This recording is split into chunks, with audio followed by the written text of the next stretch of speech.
Jesús, la sangre de Jesús y un nuevo corazón. Solo de Jesús, la sangre de Jesús, que nos recuerda ser fuerte. Solo de Jesús, la sangre de nosotros y nos sanado, y nos amado, mi Dios. Solo de Jesús, mi Dios, el Dios En la tormenta yo nombra nunca cambiarás, no importa dónde esté, en tus manos están todas mis lágrimas, el mismo serás, no importa dónde esté. Que tu espíritu me guíe sin fronteras, más allá de las barreras, ahora que me llames, tú me llevas más allá de lo soñado, y de los pasos que hemos llevado, mis gracias. Que tu espíritu me guíe sin fronteras, más allá de las barreras, ahora que me llames, tú me llevas más allá de lo soñado, y de los pasos que hemos llevado, mis gracias. Que tu espíritu me guíe sin fronteras, más allá de las barreras, a donde tú me llames, tú me llevas más allá de las Todas mis lágrimas, el mismo serás, no importa dónde estés. Palabra de Dios.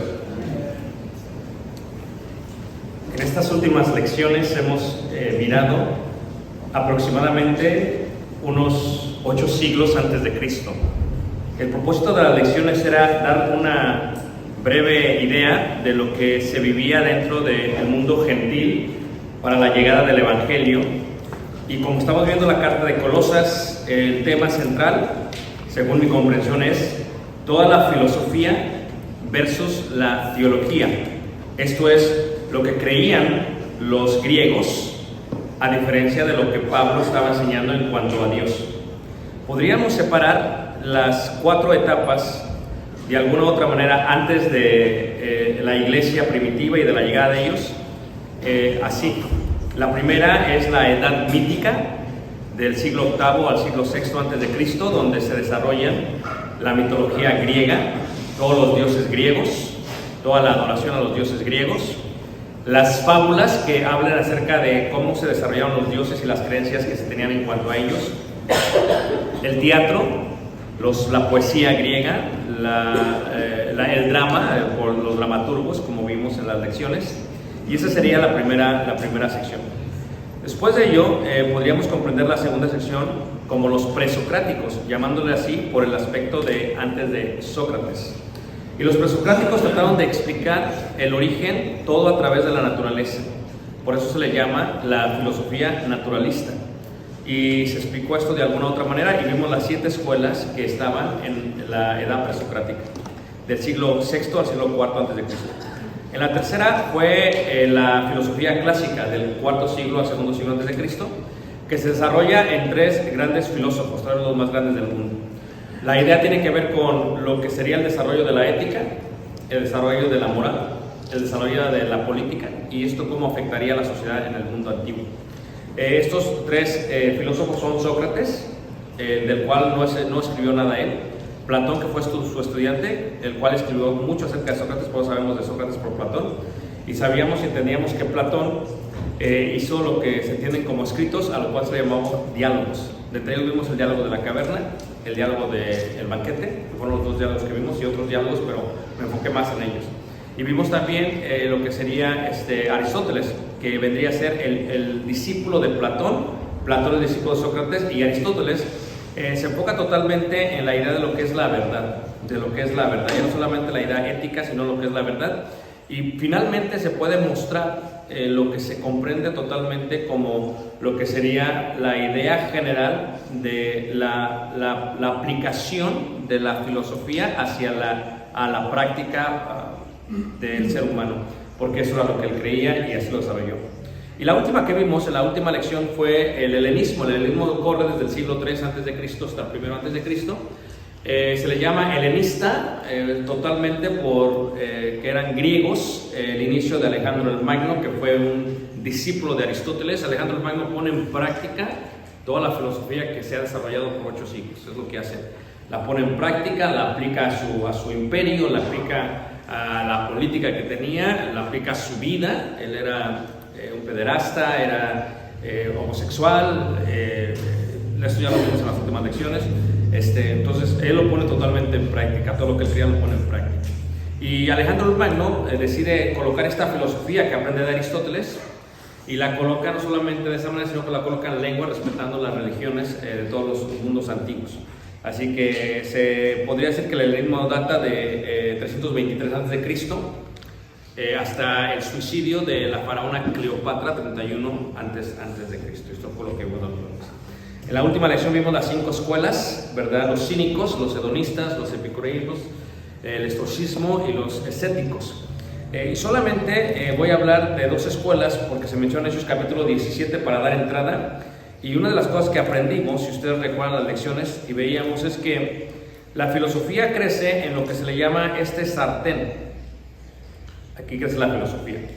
De ahí se desplaza a lo que sería Grecia, ¿verdad? A Grecia. Pero ahí es donde crece el sartén. Y Colosas se encuentra precisamente en esa área. Por eso todos ellos tienen una gran influencia total de lo que era la filosofía. Estas 2 escuelas que se mencionan en Hechos capítulo 17 son los estoicos, fundada por Zenón de Sitio, 336 a.C. al 264 a.C. Y se le llama precisamente así porque estoicos es de la palabra stoa, que es puerta en griego, o pórtico de la ciudad. Por eso se le llamaba de esa manera. Este hombre se educó con la escuela de los cínicos, haciendo su propia escuela después de ello. El propósito de los estoicos, hermanos, y les decía yo la vez pasada que tú ves algunos reels en los medios, Instagram, Facebook, algunos TikToks, se empieza ya como que a filtrar, ¿verdad?, la filosofía estoica dentro del modernismo, ¿no? Y lo que ellos decían es que la felicidad se puede alcanzar adecuándose totalmente a la naturaleza. O sea, la mejor forma de alcanzar la misma es ser lo más racional posible. Y la misma se expande por todo el mar Mediterráneo. La misma se separa en 3 secciones, lo que se le llama el estoicismo antiguo, número 1, el estoicismo medio y finalmente el estoicismo romano. Y del romano, tal vez el más importante de todos los filósofos es Lucio Anneo Séneca. No sé si ustedes escucharon alguna vez de Séneca. Nosotros hemos estado en Tesalónica y de ahí nacieron los grandes filósofos. O cuando uno va a Grecia, tal vez lo que uno aprende más de todo Grecia es la mitología griega y la filosofía, porque ahí es donde se destapa casi todo.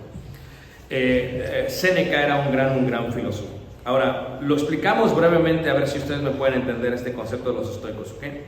Lo dividen en 3 ramas. Número 1, la física, la naturaleza. Número 2, la lógica. Y número 3, la ética, ¿ok? Lo que es la física, la naturaleza, la lógica, esto es la muralla que protege lo físico a través del argumento. La ética, esto es el resultado de la naturaleza. Si lo pudiéramos ver de otra manera, a ver si me entienden mejor, hermanos, es un árbol con manzanas, es lo físico. Para proteger el árbol con manzanas se coloca un muro alrededor. Nadie puede tomar del fruto, nadie puede tomar del árbol, ¿ok? Y lo que nace de ese árbol, esos frutos, es lo que es la ética, el resultado de ello mismo. Ahorita lo aplico un poquito más. Luego tenemos la otra escuela, los epicureos, ¿verdad? El fundador, que es Epicuro, de Samos, en los cuales se reúnen en el jardín de Epicuro, ¿ok? Y la idea de él es muy sencilla, ¿ok? La idea de él es, vamos a utilizar la razón, que es muy similar a los estoicos, para llegar a comprender por qué hacemos esto.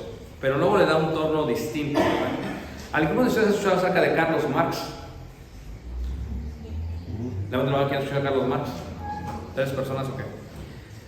Lo que es Rusia el día de hoy, lo que es Cuba el día de hoy, es el resultado de Carlos Marx, del pensamiento de Carlos Marx. Es la idea de todos podemos tener lo mismo. Es la falta de comprensión de la igualdad e equidad. Eso es lo que hace Carlos Marx. Y Carlos Marx, cuando estudia a los epicureos y de ahí saca toda su ideología. La saca literalmente de ellos. Ellos dicen lo siguiente, ¿okay? Ellos lo toman de esta manera. Todo es materia, no hay nada espiritual. ¿Recuerdan lo que decía Aristóteles? Metafísica, hay algo más allá de la materia. Entonces decían los epicureos, el alma existe, pero el alma es el resultado de los átomos, esto es de la materia. El alma misma es materia, decía él. ¿Han visto las películas de Marvel, por ejemplo? Cuando ves la película de Marvel, ves la película del hombre hormiga. ¿Alguien ha visto el hombre hormiga? ¿No es la última película del hombre hormiga? La película del hombre hormiga lo que hace es que al mundo cuántico le llaman ellos. Es la parte de los átomos. Entonces dicen si tú te haces lo más pequeño posible, todo está formado de átomos. Por lo tanto, esos átomos es el alma, decían ellos. ¿Entendieron lo que decían? Entonces no hay nada de la metafísica, decían ellos. Por lo tanto, lo que hacían es que se puede tener placeres, pero los placeres que se llegan a tener, si se toman con moderación, no tienen ningún problema. Y decían lo siguiente, que es algo muy interesante, ¿ok? Hay placeres que son necesarios y son naturales. Y hay placeres que no son naturales y tampoco son necesarios. Lo explico mejor, ¿ok? Por ejemplo, ellos decían, la comida, la bebida y los placeres sexuales son placeres naturales, pero no necesarios. Pues es algo natural, pero no es necesario. Puedes vivir sin ellos. Y luego decían, hay placeres no naturales y no necesarios. La fortuna, la fama y el poder. Ellos decían, si tú tienes control de los placeres, si haces ciertas cosas, no tienes que tener ningún problema, siempre y cuando se haga con moderación. La moderación es lo que hace que todo vaya o esté bien. Una frase muy famosa de este fundador decía, la muerte es una quimera. Esto es, porque mientras yo existo, no existe la muerte. Y cuando existe la muerte, yo ya no existo. Por lo tanto, no hay que tenerle temor a la muerte, porque cuando la muerte llega, yo ya no voy a existir. Y como no hay nada más allá de la muerte, ¿por qué me preocupo de la muerte entonces? Porque lo veían todo bajo los átomos. Entonces, por eso cuando ustedes recuerdan de que Pablo predica en Atenas, y su predicación es muy amplia y empieza a hablar, y cuando habla de la resurrección, ¿se acuerdan ustedes más esa parte? Entonces todos dijeron, no, pues está loco. ¿Por qué? Porque ya iba más allá de lo que era la parte física. La parte física. Por ejemplo, en Colosenses, vamos a dar la introducción a la carta, en capítulo 2, el versículo 22, decíamos la vez pasada, leeré desde el versículo 2:21. Recuerden que para ellos, el judaísmo, una parte muy pequeña eran judíos, pero no todos. La mayoría eran gentiles, por lo tanto creían en la filosofía. Entonces, para los colosenses, ellos estaban entre esto del placer, esto del no hacer, y esto se había vuelto más que una creencia, una doctrina, algo práctico. Ellos ya lo hacían. Entonces aquí en Colosenses 2, el versículo 20, dice, pues si habéis muerto con Cristo en cuanto a los rudimentos del mundo. ¿Qué es un rudimento del mundo? Es el inicio de práctica de una generación o de una civilización. Es lo que practica una civilización. Entonces, cuando uno viene a Cristo, no solamente uno ha de morir a los pecados que lo tienen a uno sujeto, sobre todo tiene que morir a las ideologías que uno trae antes de Cristo. Y en el caso de los colosas o los colosenses, era morir a la ideología de los epicureos, de los estoicos y de la filosofía clásica. Tenían que morir a estas concepciones que ellos tenían. Y parte de ello era esto, dice ahí, versículo 20, dice, porque como si vivieses en el mundo os sometéis a preceptos. ¿Qué es un precepto? Es el desarrollo de una práctica. Es el desarrollo. ¿Por qué practico algo? Porque lo creo. Porque lo creo, lo practico. Pero ¿por qué lo creo? ¿De dónde salió? De estas filosofías huecas, ¿verdad? Huecas. Versículo 21. Tales como no manejéis, ni gustéis, ni aun toquéis, en conformidad a mandamientos y doctrinas de hombres, cosas que todas se destruyen con el uso. O sea, piensa en el caso de los estoicos y de los epicureos. Si no hay más allá de este mundo físico, es lo que creen los testigos de Jehová. Ellos creen también esta idea de que es el mundo físico, realmente es una idea estoica, antigua, totalmente estoica, pero es lo que ellos creen, que no hay un mundo más allá. Ellos dicen, no hay un mundo más allá. ¿Cómo puede haber un mundo más allá? Aquí vamos a vivir toda la eternidad, se acaba todo el mundo y luego aquí vivimos otra vez. Es lo que ellos creen. Pues es algo estoico realmente, no es algo nuevo, es algo que ellos creían. Si no hay nada más allá, entonces vamos a disfrutar de este mundo, pero vamos a hacerlo moderadamente. Voy a buscar la felicidad. Si lo hago moderadamente, nunca voy a sufrir el dolor. Y si no sufro el dolor, no va a haber ningún problema. No me voy a preocupar de la muerte, porque como decía, si me preocupo de la muerte, no hago. Voy a hacer lo que le plazca a mi cuerpo, pero moderadamente. Porque si lo hago de una manera excesiva, le causo dolor a mi vida. Si hago, por ejemplo, si practico cosas sexuales excesivamente, le causo dolor a mi vida. Si como demasiado, le causo dolor a mi cuerpo. Si busco la fama, le causo dolor a mi alma, que era parte de los átomos. Entonces ellos dicen, no es necesario, o sea, quieres ser famoso, sí, pero no tanto, porque luego te va a doler la cabeza, te vas a sentir mal, va a haber problemas. Entonces ese es el concepto filosófico de ellos. Entonces decían ellos, cosas que todas se destruyen con el uso. Sí, o sea, se va a destruir.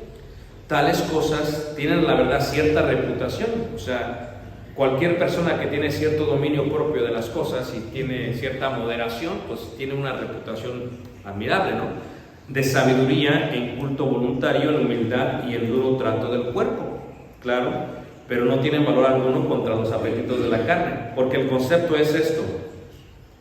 Si no hay mundo más allá, me enfoco en el mundo de aquí. Y si me enfoco en el mundo de aquí, rechazo el mundo más allá. Y vean que esta rama filosófica viene de lo que hemos estado hablando. Pero por otro lado, sí había algunos que no lo creían totalmente de esa manera. Versículo capítulo 3:1 dice, si pues haber resucitado con Cristo, buscad las cosas de arriba, donde está Cristo sentado en la diestra, poned la mira en las cosas de arriba, no en la tierra, porque habéis muerto y vuestra vida está escondida, dice, con Cristo en Dios. Y este es el concepto. Creemos nosotros que sí hay más allá. Y aquí es donde viene la teología. La teología es el concepto de que Dios, lo que ellos le llamaban la luz inaccesible, lo que ellos le llamaban la sabiduría, lo que ellos llamaban el conocimiento, Pablo dice, esa luz vino a nosotros. Esa luz que está en un mundo que no se puede tocar y palpar físicamente, vino y se hizo hombre. Lo explica tal vez mejor Juan. Pónganos para ahí en el Evangelio de Juan, en el capítulo 1, cuando habla acerca de la luz. Este concepto de la luz, digo esto en paréntesis, el concepto de la luz para los griegos es lo que ya he explicado en las últimas lecciones. Para los judíos, el concepto de la luz es lo que decía Juan el Bautista, los hijos de la luz y los hijos de las tinieblas. Para los judíos este concepto de que la luz sí existe y la luz es aquello que es la verdad. En hebreo es el emet, lo que es la verdad. En Juan 1, en el versículo 1 dice, en el principio era el verbo, y ¿saben cómo se pone griego verbo en griego? el logos. Estamos hablando del conocimiento del logos. En el principio era el logos, el verbo, y el verbo era con Dios y el verbo era Dios. Este era ¿qué? En el principio. Y luego leemos el versículo 6. Hubo un hombre enviado de Dios, el cual se llama Juan. Este vino por testimonio, para que diese testimonio de qué, hermanos? De la luz. Los griegos decían, ok, si estás hablando de la luz, estamos en un mismo canal, decían los griegos. Porque ustedes recuerdan la lección, hermanos, cuando veíamos el diálogo de la caverna. ¿Recuerdan esta lección, hermanos? Decíamos acerca de la luz. ¿Se acuerdan de esta lección? ¿Quién se acuerda más de ella? Por eso decía que no se pierdan porque se pierden todas las series. ¿Okay? Dice la escritura ahí, este vino por testimonio para que diese testimonio de la luz, a fin de que todos creyesen por él. No era la luz, o sea, Juan el Bautista, sino para que diese testimonio de la luz. Aquella luz verdadera que alumbra a todo hombre venía a este mundo. ¿De quién se refiere, hermanos? Jesús. Esta es la teología. La luz de la que los griegos tanto buscaron se encuentra toda en Jesús. ¿Ok? Se encuentra todo en Jesús. Lo que ellos buscaron se encuentra todo en Jesús. Lo explica mejor Pablo a Timoteo. Timoteo está en Éfeso, parte del sartén de la filosofía. 1 Timoteo capítulo 6, en el versículo 16, dice así, 6, 16. Voy a leer desde el versículo 12. 6, 12, 1 Timoteo. Pelea la buena batalla de la fe, echa mano de la vida eterna, a lo cual asimismo fuiste llamado, habiendo hecho la buena profesión delante de muchos testigos. Te mando delante de Dios, que da vida a todas las cosas, y de Jesucristo, que dio testimonio de la buena profesión delante de Poncio Pilato, que guardes el mandamiento sin mácula, sin reprensión, hasta la aparición de nuestro Señor Jesucristo, la cual a su tiempo mostrará al bienaventurado y solo soberano Rey de Reyes y Señor de Señores, el único que tiene inmortalidad, que habita, ¿dónde, hermanos? ¿Dónde, hermanos? En la luz que inaccesible. ¿Dónde está Timoteo? Está en Éfeso, en el sartén de la filosofía. La luz inaccesible. ¿Cómo se comprende esto? ¿Okay? ¿Cómo se puede llegar a esta comprensión total? ¿Okay? ¿Cómo se llega a esto? Hay tres cosas importantes de las cuales ve Pablo en los colosenses y ve en nosotros. ¿Okay? Y de esto casi se habla toda la carta y por eso la introducción. Luz inaccesible. Él es la luz. Dios es la luz. Dios se hizo carne, es Jesús. Él es la luz inaccesible. Vino a nosotros. Él nos vino a enseñar cómo vivir en este mundo de oscuridad. ¿Okay? Para que esto suceda, se requiere conocimiento, se requiere sabiduría y se requiere, tal vez lo más importante de ello, es inteligencia espiritual.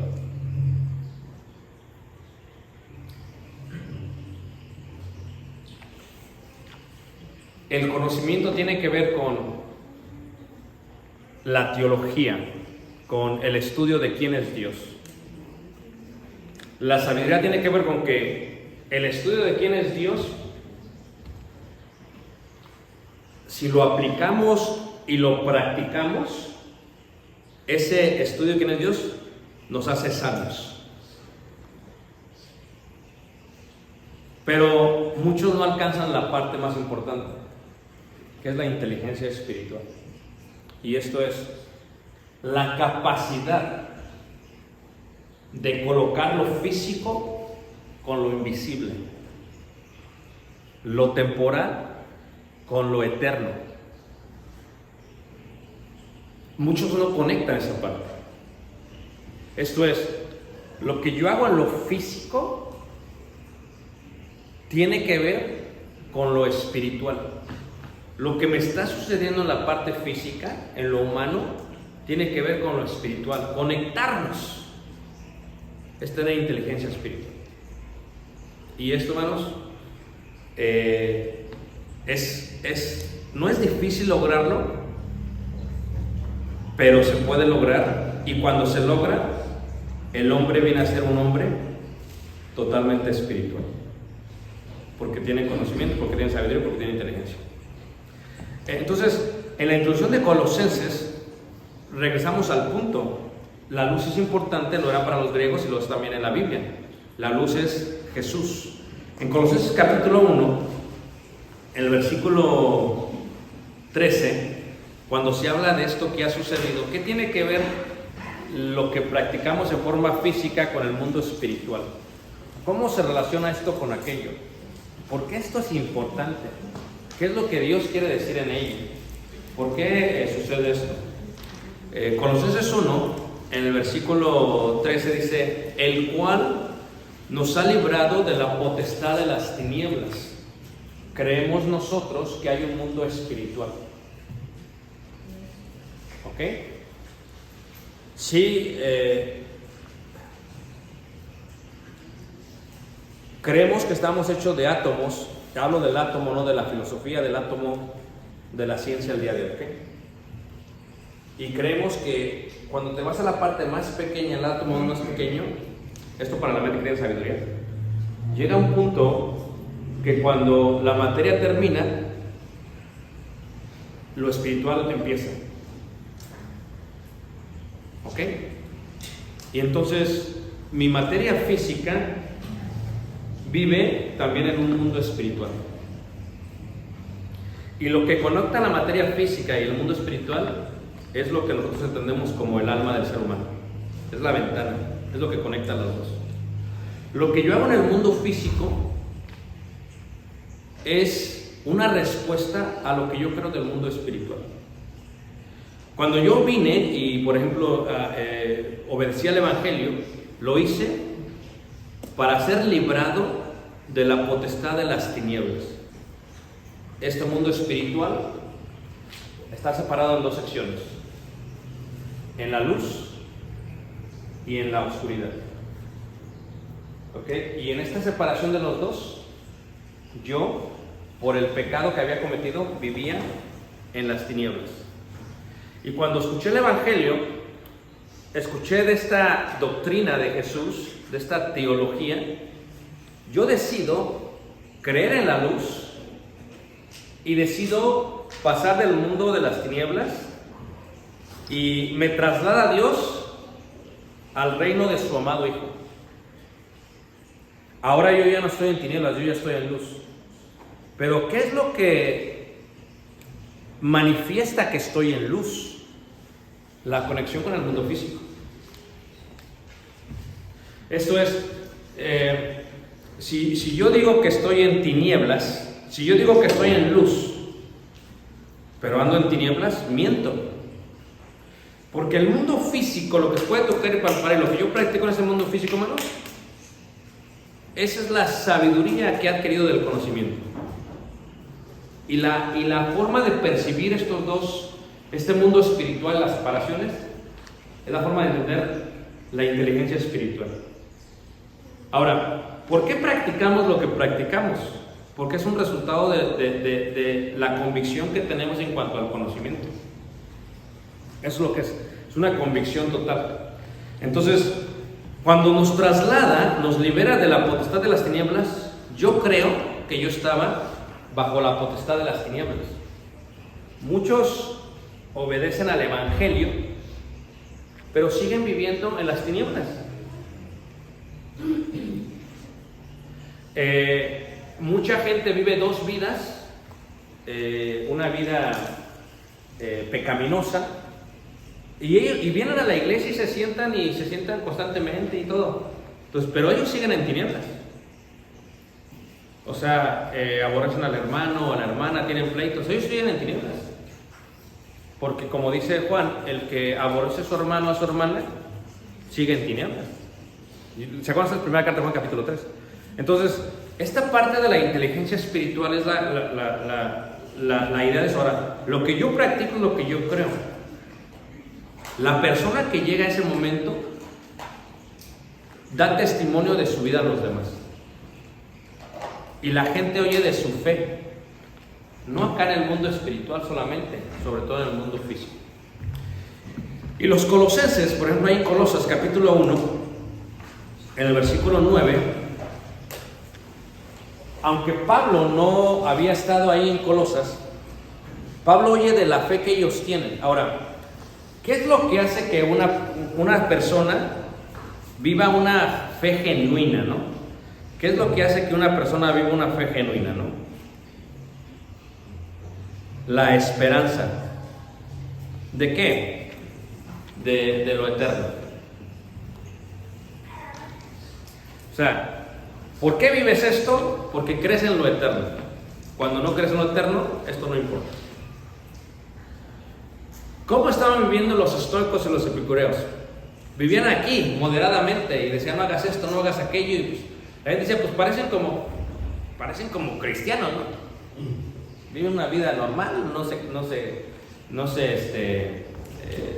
no se sobrepasan de los deseos, es normal. Pero eso no tenía ninguna fuerza contra el mundo espiritual. Entonces, aquí en Colosenses 1:9 dice: por lo cual también nosotros, desde el día que lo oímos, no cesamos de orar por vosotros y de pedir que seáis llenos de, ¿qué, hermanos? Conocimiento. Número 1, conocimiento de su voluntad. ¿En toda qué? Número 2, ¿qué, hermanos? Sabiduría. Número 2, sabiduría. Ahí está, inteligencia espiritual. Wow.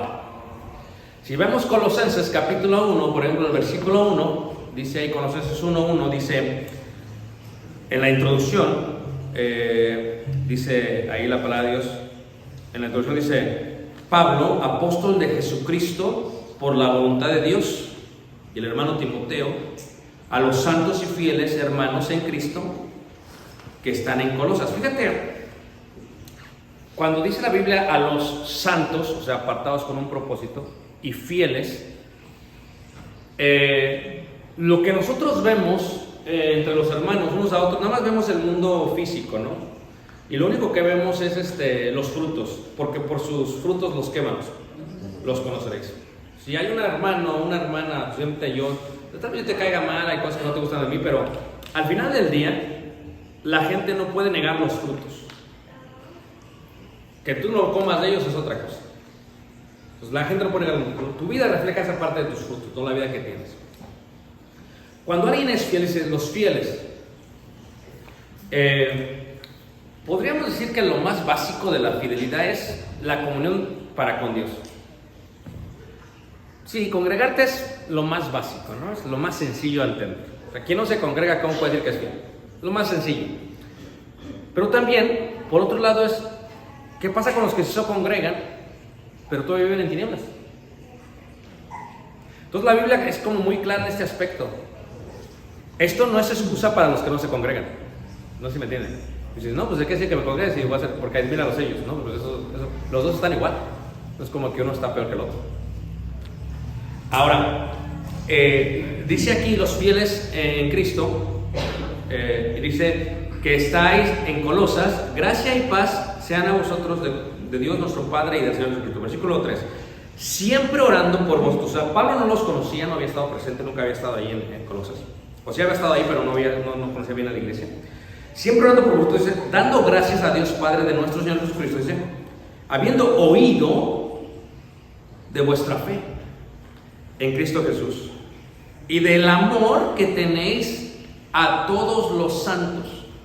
O sea, los colosenses tenían testimonio vivo de la fe que tenían. Y era su testimonio vivo tan grande que lo sabía Pablo. ¿Dónde habían estado? O sea, los de la Odisea sabían de su fe, los de Hierápolis sabían, o sea, todas las iglesias alrededor sabían de la fe de los colosenses. Ellos sabían que simplemente estaba viviendo muy bien. Y dice ahí la palabra de Dios, dice en el versículo 4, dice, habiendo oído de vuestra fe, dice, del amor que tenéis a todos los santos. Fíjate cómo el amor es, vamos a decirlo, el sello de la fidelidad. Pero luego viene esta parte, fíjate cómo dice, a causa, ¿por qué son así? ¿Por qué se comportan así? a causa de la esperanza. ¿Qué es lo que hace que alguien se comporte así? La esperanza. Tú pierdes la esperanza en Jesús, en el día venidero, en el juicio final, tu vida es un desastre. Porque la razón por la cual se vive de una manera es por la esperanza. Pero ¿cómo viene esa esperanza? A través del conocimiento. ¿Y cómo sabemos que el conocimiento funciona? A través de la sabiduría. ¿Y cómo sabemos que alguien puede ver más allá de lo físico? A través de la inteligencia espiritual. Lo que te pasa hoy, a veces nosotros nos comportamos muy infantilmente, ¿no? Y a veces le echamos la culpa a todo, ¿no? O sea, lo que me pasa hoy es la culpa de... Y a veces, pues, no le eches la culpa a los que no conoces porque no los conoces. O sea, le vas a echar la culpa a los que conoces porque son los que están aquí. A veces uno dice, mi vida es un desastre. Déjame ver, a ver quién se... Y pasa una persona, por esta persona es un desastre. Mi vida está mal por esta persona. O sea, nosotros culpamos a la gente. Eso es lo que yo le llamaría una persona ignorante espiritualmente. Es una persona ignorante. Si yo soy fuerte la palabra, pero habemos muchos ignorantes. Esto es, la ignorancia espiritual es decir, ok, lo que me está pasando es porque el hermano Ricardo está así. Yo ni siquiera tengo nada que ver con tu vida, pero es la culpa de Ricardo. O la culpa de mi mamá, o la culpa de mi papá, o la culpa del hermano que está al lado de mí. No, es que lo que te está pasando no es eso. Pablo lo explica mejor en su desarrollo de la inteligencia espiritual cuando dice, porque no tenemos lucha contra carne y sangre, sino contra las potestades, contra los gobernadores de las tinieblas. Dice, en las huestes espirituales de qué manos. Eso es la capacidad de tener una increíble inteligencia espiritual. O sea, lo que me está pasando no es la culpa del hermano ni de la hermana, es la culpa de la parte espiritual. Entonces Pablo lo explica muy bien. Pero ellos, los colosas, tenían una excelente fe y tenían un excelente testimonio. La gente sabía. O sea, el papá decía, no somos ajonjolí para que le den a todo mole. Y así como hay mucha gente que te puede apreciar, hay mucha gente que te puede odiar. Le llaman haters, ¿no? En algunas personas, ¿verdad?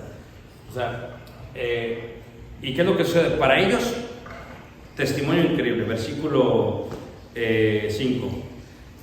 A causa de la esperanza que os está guardada en los cielos, de la cual ya habéis oído por la palabra verdadera del Evangelio. El Evangelio es lo que nos da entrada, acceso. ¿A qué, hermanos? A este mundo increíblemente espiritual. Y eso fue la luz inaccesible que vino a nosotros, que nos mostró el camino. Versículo 6 dice, que ha llegado hasta vosotros, así como a todo el mundo, y lleva fruto y crece también en vosotros, desde el día que oísteis y conocisteis la gracia de Dios en verdad. Oísteis y conocisteis. Como lo habéis aprendido de Epafras, que es el ministro, dice, nuestro consiervo amado, que es un fiel ministro de Cristo para vosotros, quien también os ha declarado vuestro amor en el Espíritu. O sea, Epafras, que fue el ministro el que empezó la obra para estar en ese lugar, habla bien de todos. Entonces, como tu ministro se expresa, o la opinión de tu ministro importa, porque imagínate tú que yo soy Epafras y que estos son los Colosas y que de pronto voy a hablar con Pablo y me dice, ¿cómo está la iglesia? ¿No? Y yo le digo, mira, Pablo, pues, no, está hermosa la iglesia, tiene un amor profundo unos por otros, son muy fieles, le echan muchas ganas. O cuando tenemos una plática normal, y a veces preguntan específicamente, ¿cómo está tal familia? Digo, no, pues la familia está así, está así, está así, está así. ¿Cómo están? No, pues, no, fíjate que ya no son miembros de la iglesia. Sí, no, fíjate que son visitantes. ¿Cómo? ¿A poco el hermano sí es visitante? ¿Cómo que es visitante? Sí, ya. Él cree que es miembro, pero es visitante. O sea, de pronto va y de pronto llega. Y los demás no, están bien. Entonces, esta plática que tenía Epafras con Pablo fue, ellos tienen un gran testimonio. Versículo 9 dice, esto a Pablo le causaba una gran felicidad, porque lo que Pablo veía en ellos era conocimiento, sabiduría e inteligencia. Y Pablo decía, wow, esto es algo muy bueno para la iglesia. Colosas es un ejemplo a seguir, porque Colosas tiene esa capacidad. No todos, pero había algunos que todavía no concordaban esta parte por la filosofía que traían del helenismo. Y dice, por lo cual también nosotros, desde el día que lo oímos, o sea, Pablo oyó y Timoteo de la iglesia en Colosas, o sea, solamente un testimonio. No cesamos de orar por vosotros y de pedir que sean llenos del conocimiento. ¿Por qué es importante estudiar la Biblia? Porque te provee conocimiento. ¿Por qué es importante practicar la Biblia? Porque te provee sabiduría. Pero la capacidad de conectar todo esto es la inteligencia espiritual. Todas son importantes. Así como hay inteligencia emocional, hay inteligencia espiritual. Y dice el versículo 10, para que andéis como es digno del Señor, agradándole en todo, llevando fruto en toda buena obra y creciendo en qué, manos, en el conocimiento. Veamos estas palabras con lujo de detalles. La palabra conocimiento, ¿verdad? Epignosis, ¿verdad? Es de gnosis, ¿verdad? Pero epignosis es una palabra compuesta por dos. Número uno, epi, que es encajar, y gnosis es la práctica, lo apropiado o lo que va de la mano.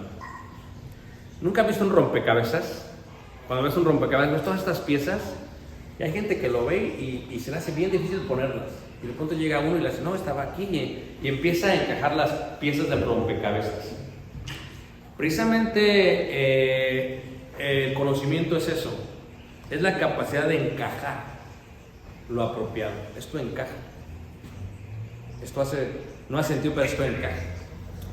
La sabiduría del griego Sofía, de Safes, de claro, ¿verdad? Es lo que te ayuda a ver con claridad las cosas.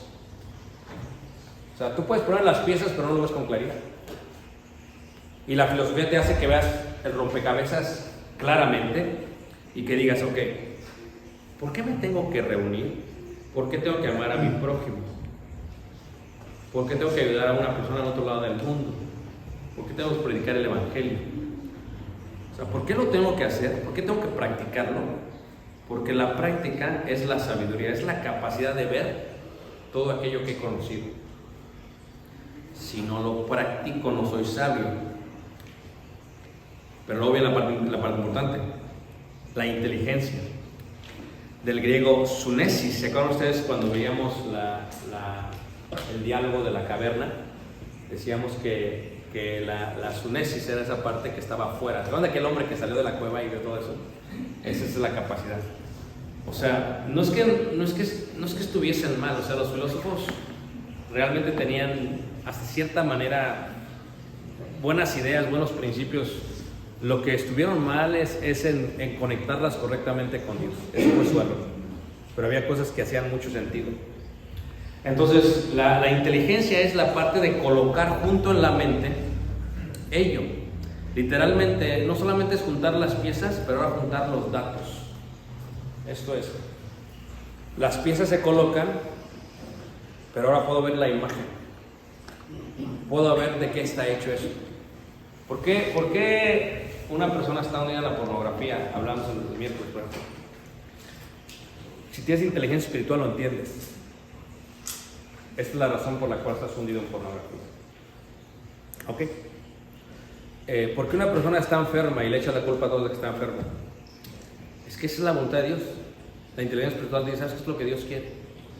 Y si Dios quiere que muera, para mí es ganancia. Es inteligencia espiritual. Es la idea de no rechazar la muerte como algo que no ha de gustarse, sino porque a algunos no gustará la muerte hasta que vean el reino de Dios.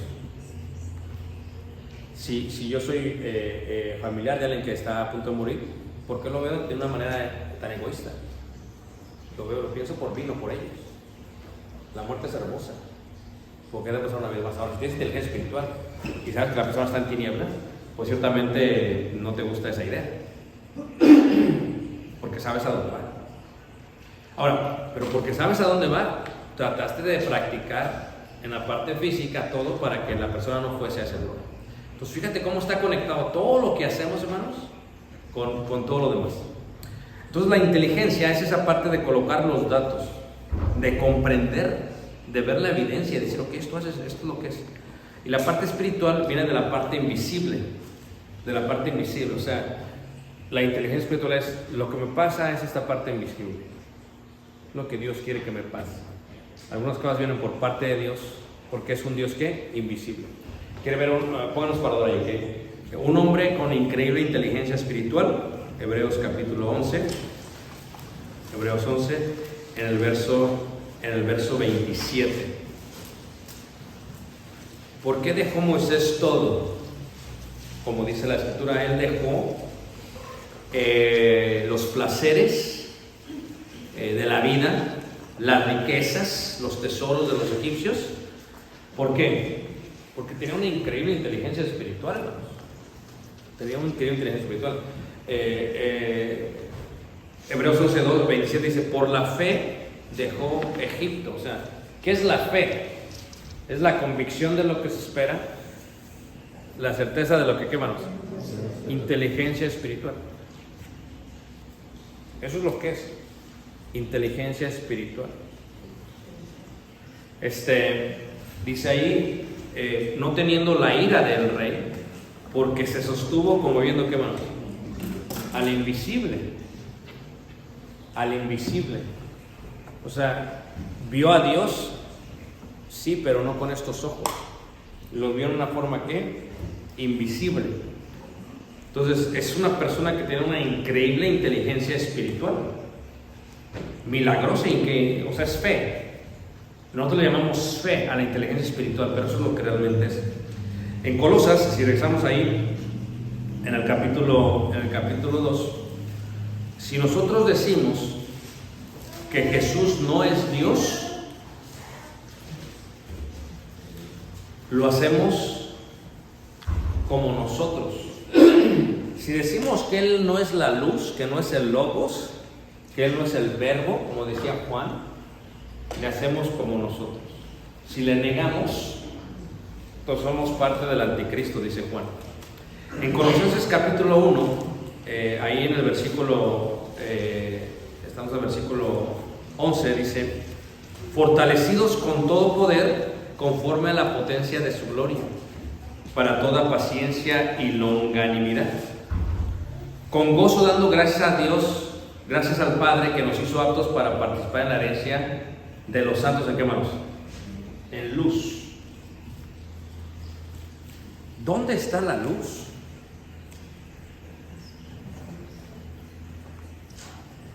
Yo lo puse a pensar ahora, ¿sí? ¿Dónde está la luz, hermanos? ¿Es su palabra luz? Es una lámpara, dice el salmista, poco. Lumbrera a mis pies es tu palabra. Y Jesús es la palabra. Yo soy la luz, yo soy la verdad, yo soy el camino. Nadie viene al Padre sino que por mí. Él, la teología dice, es Jesús, es la práctica de Jesús, es la vida de Jesús, es literalmente Dios, esa luz inaccesible con nosotros. Ese es Jesús. Cualquiera que diga que Dios no vino a la tierra, le está negando. Y por eso Juan dice, lo que yo vi, lo que yo palpé, lo que yo toqué, es la luz. Ahora, dice ahí, que nos hizo aptos para utilizar de la herencia de los santos en luz, versículo 13, el cual nos ha librado de la potestad de las tinieblas y trasladado al reino de su amado Hijo. 14, en quien tenemos redención por su sangre, el perdón de pecados. 15, ahí estamos. Él es, ¿qué, hermanos? La imagen de, ¿qué, hermanos? Del Dios invisible. Esto era, los colosenses tenían una batalla increíble para entender esta parte. Porque para empezar, unos decían, no, es que la metafísica de la cual Aristóteles habló no existe. No hay nada más allá fuera de los átomos. Y lo que está diciendo literalmente Pablo es, no, o sea, ¿sabes qué? Sí, o sea, Él, Jesús, es la imagen del Dios invisible. Sí, Él es la imagen del Dios invisible. ¿Qué quiere decir esto? Versículo 15. El primogénito de toda la creación. No es la primera cosa creada, porque Él es el Dios invisible. Cuando habla de imagen, habla de la esencia, no de la figura. Habla de la esencia, no de la figura. El primogénito no habla de la primera persona, sino de la autoridad que tiene. Versículo 16. Porque en Él fueron creadas todas las cosas, las que hay en los cielos y las que hay en la tierra. ¿Visibles de qué? La primera pregunta es si lo creemos. Es la primera pregunta. Bueno, podemos decir que lo creemos. Luego la segunda pregunta es ¿cómo manifestamos nuestro conocimiento, nuestra convicción en ello? Es la segunda pregunta. O sea, ¿cómo se manifiesta? A ver, es una pregunta. ¿Cómo se manifiesta? Los hechos, sabiduría. ¿Por qué estás aquí ahorita? ¿Estás aquí por la presión de tus papás? ¿Estás aquí porque no tenías nada que hacer? ¿Estás aquí porque va a haber convivio? Porque aunque no creemos bien por el convivio. ¿Estás aquí? O sea, ¿por qué estás aquí? Esa es la primera pregunta. Eso que te trajo aquí tuvo que ver porque o yo creo que aquí está Jesús, o no quiero que me estén presionando la gente. Así es como es. Y esto que haces es un resultado de aquello que esperamos, de aquello que queremos. Lo visible es una respuesta a lo invisible. Así de profundo está la cosa. Por eso, vivir dos vidas, como mucha gente en la iglesia lo vive, es uno de los engaños más grandes que te puedes hacer a ti mismo. Porque muchos viven dos vidas. Es uno de los engaños más grandes que puedes hacer porque es una persona ignorante espiritualmente. Porque llega a pensar que Dios está en la apariencia de lo físico. Si los hermanos me ven llegar, todo está bien. Y cuando alguien tiene una relación intrínseca con Dios, sabe que no se trata de los hermanos, se trata de Dios. Hay muchos que dicen, no, es que hay como gente como que están pasando de la ignorancia a la inteligencia. Dicen, es que si no vengo no me va a ir bien en la vida. Como que tiene así como un filtro de la luz. Es que mi vida me va mal si no vengo. O sea, no, si vienes para que te vaya bien, entonces eres convenenciero. Es lo que es una persona convenenciera. El Dios que tienes es el Dios convenenciero para ti. Vengo para que me vaya bien. Entonces esa es la forma, filtro de luz, ¿no? Pero ¿qué pasa? Es que, ¿sabes qué? La vida no va a ir bien a veces. Eso no implica que Dios no esté presente. Esa es la inteligencia espiritual. O sea, a veces no me va a ir bien en la vida. Por otro lado, lo que se vio, por ejemplo, en el desierto de Chicago, de Delhi, ayer que nosotros el trabajo en el desierto de Delhi. O sea, para muchos es diversión. Es increíble que predicadores lo promuevan en sus congregaciones. Es increíble, es ridículo. Totalmente ridículo, como que no lo hablo a la ligera, lo hago con muchísima inteligencia espiritual. ¿Cómo es posible que hagas, no le llames trick or treat, le llames trunk or treat? O sea, ¿qué mente cae? Pero así estamos, esa es la vida que vivimos. Ignorancia espiritual. Si el mundo invisible no existe, no deberíamos estar aquí, hermanos, porque no hay cielo y no hay eternidad. Vamos a despedirnos totalmente de aquí. Si el mundo invisible no existe, no deberíamos estar aquí. Si no hay eternidad, no deberíamos estar aquí, hermanos. Podemos irnos. No ofrendes. No cantes. Fíjate la capacidad, hermanos. Que tu vida cristiana no sea el resultado de un ritualismo externo. Que tu vida cristiana no sea la convicción de tus padres. Que tu relación con Dios no sea un conocimiento hueco en Dios. Entiende, ve la luz, ve lo invisible, ve lo que existe. Si crees que existe, déjame decir que estás lidiando con un hermoso Dios. Pero solamente tú podrás decidir ello. Porque a veces Dios se encuentra en todo. Y cuando comprendes eso te das cuenta que Dios te demuestra su amor de una manera increíble. Lo voy a hablar para comentarios y preguntas, ¿no? Preguntas y comentarios en cuanto a esta lección. Está bien. Es que los tienen que tomar ustedes. Bueno, Omar. Pregunta.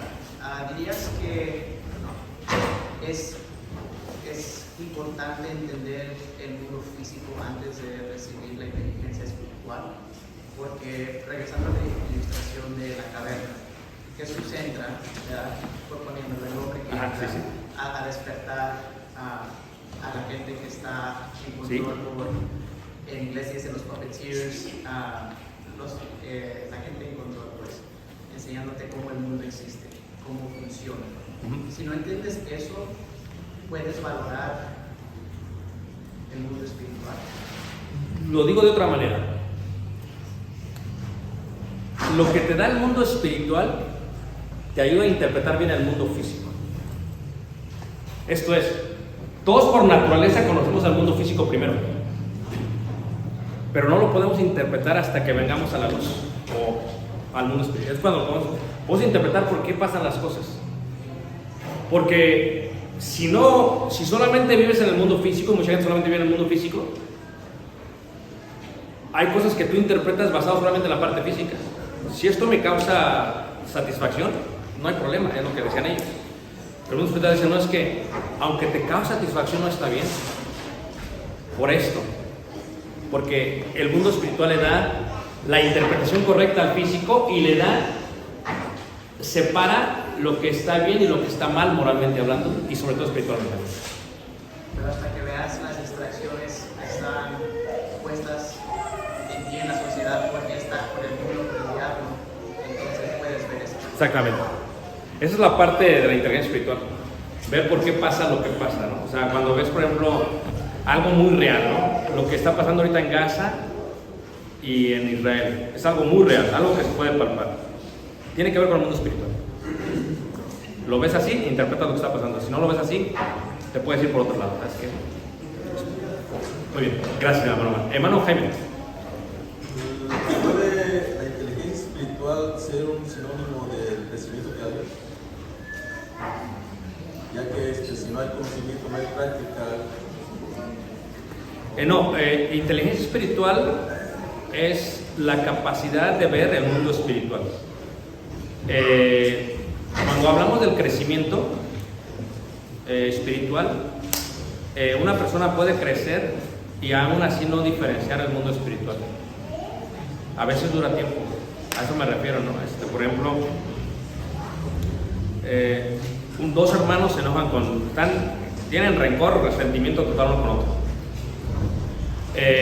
Y no se dan cuenta de ello. Y ya son gente que ya han crecido espiritualmente, pero no ven lo que está detrás. O sea, ¿quién está detrás de ese resentimiento? ¿Quién, hermanos? El diablo. Si tú aceptas eso, si tú comprendes eso, si tú haces eso, la persona debería abrazar a ese hermano en vez de seguir odiándolo. O sea, no siempre el crecimiento espiritual es igual a la inteligencia espiritual. Muy bien. ¿Alguien más, hermanos? ¿No? Pues qué hermoso, hermanos, porque solamente Jesús, quien vino a la tierra, nos ayuda y nos da y nos hace sentir que está en todo lado y que nos ama de una manera muy, muy profunda. Él realmente, su amor es único en todo universo. Vamos de pie, vamos a prepararnos para la cena.